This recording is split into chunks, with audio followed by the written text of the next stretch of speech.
Par cet amendement, nous proposons d'organiser les conditions pacifiques de changement de régime constitutionnel. Il permettrait en effet que lorsque 1/5, soit 20% des citoyens et des citoyennes en décident, de convoquer une assemblée constituante. L'Équateur est un des pays qui a mis en place cette procédure en 2007 avec un seuil de 12% et qui a notamment permis à ce pays de sortir d'une crise institutionnelle. C'est à la suite de l'adoption d'une constitution en 2008 que le pays a connu un regain politique avec la tenue d'élections régulières, des mobilisations citoyennes et sociales.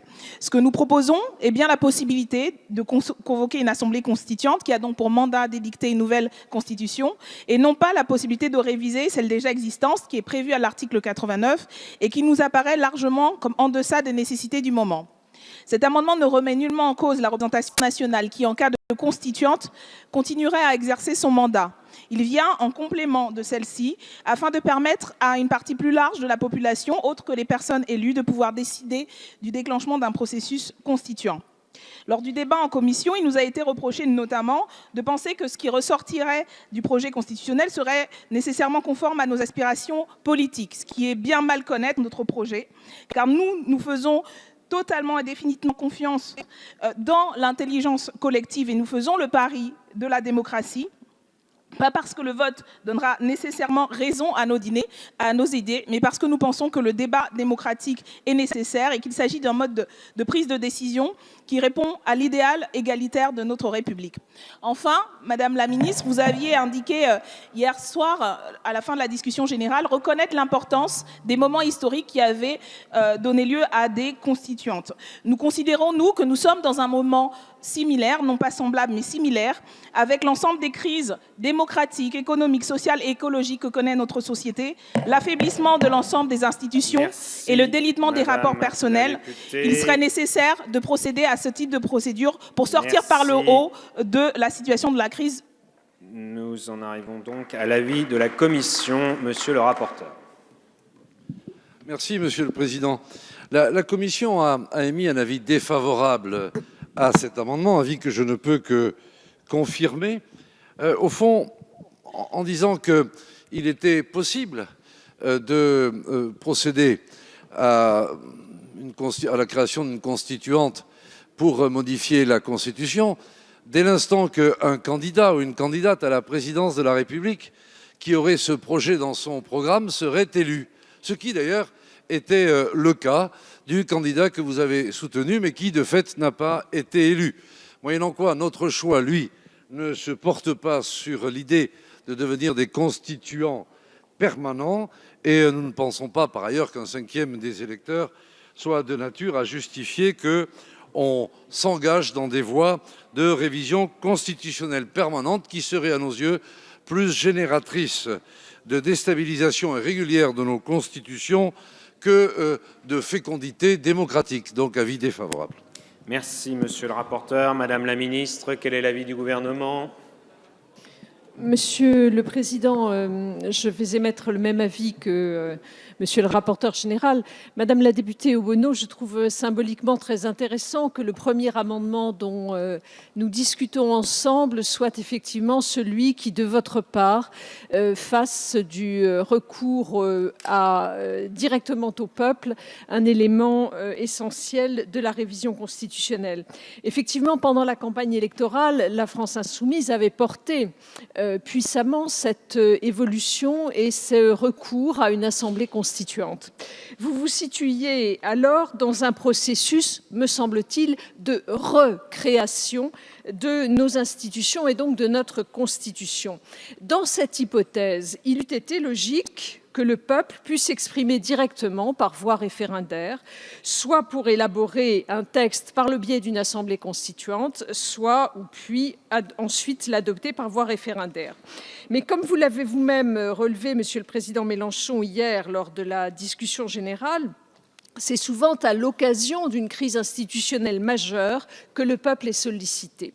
Telle n'est pas, me semble-t-il, l'hypothèse qui nous réunit aujourd'hui.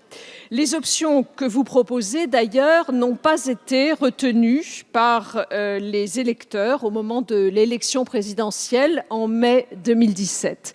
Et donc, il a même été explicitement décidé, en élisant le président Macron, de rester dans le cadre de la Constitution de la Ve République. Nous ne sommes donc pas dans un processus de recréation, mais dans un processus de rénovation de nos institutions. Et dans ce cadre, il peut seulement être fait appel au cadre procédural qui est prévu par l'article 89 de notre Constitution et qui est expressément prévu pour cela. Le président de la République, sur proposition du Premier ministre ou des parlementaires, élabore un texte qui, in fine, sera soumis au Congrès ou à référendum. Il ne saurait donc, de mon point de vue, y avoir recours à d'autres articles, comme l'article 11, que peut-être vous visez dans votre proposition sur la base d'une initiative populaire. Il me semble que, bien sûr, le général de Gaulle avait eu recours à l'article 11 en 1962 pour l'élection du président de la République au suffrage universel direct. Bien sûr, le président Mitterrand en avait même déduit intellectuellement que puisqu'il y avait eu une pratique, cela pouvait donner naissance à une coutume constitutionnelle, mais aujourd'hui, ce n'est absolument pas l'état de notre droit et ce n'est pas la régularité de nos procédures. Et vous le savez, le respect des procédures, c'est une condition essentielle de la démocratie.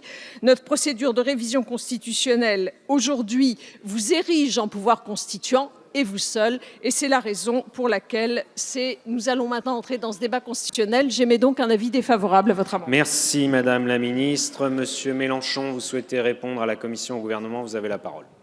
Je voudrais remercier d'abord Madame la Ministre pour le soin de sa réponse et nous entendons la qualité de l'argumentaire. Elle me permettra de dire pourquoi nous ne pouvons pas la suivre. D'abord, vous dites l'élection présidentielle a été une réponse explicite à la demande que nous avons formulée pendant notre propre campagne au nom d'une stratégie dont je conviens qu'elle est une stratégie de transformation radicale de la société, baptisée par nous Révolution citoyenne, de passer à la 6e République. Cependant, je suis sûr que vous conclurez comme nous que le résultat d'une élection n'éteint pas les motivations qu'on avait d'y intervenir. La démocratie permet de prendre des décisions, pas de forcer des convictions.